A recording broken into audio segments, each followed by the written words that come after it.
Finland is rapidly approaching a decision on NATO membership.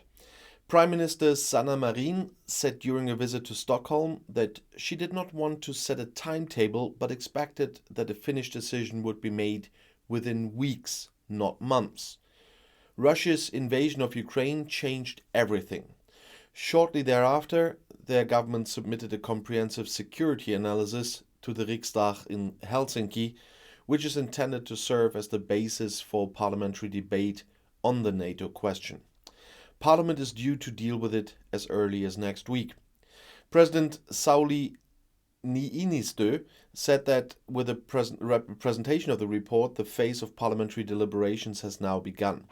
Now it's about finding a clear line for Finland. During her visit to Swedish Prime Minister Magdalena Andersson, Marin also emphasized how important it is to achieve as broad as consensus as possible in view of Russia, the big neighbor.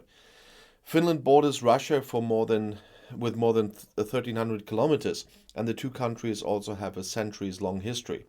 The Russian war of aggression in Ukraine has rekindled a debate about a possible NATO membership in the Nordic country, as well as a neighboring Sweden. So far, both countries are close partners of the alliance, but not members. The difference between a partner and a member is very clear, Marin said.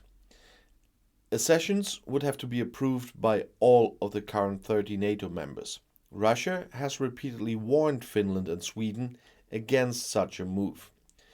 Marin and Niinistö have not publicly positioned themselves for or against joining NATO. The government report does not provide a clear direction either, but rather highlights the advantages and disadvantages of membership. According to the analysis, should Finland request it, the country would have to prepare for large-scale attempts at influence and risks that are difficult to predict. Risks also included rising tensions along the long Finnish-Russian border.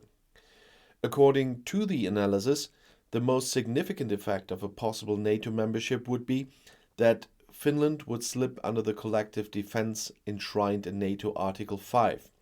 At the same time, possible accession would significantly expand NATO territory and double the alliance's land border with Russia.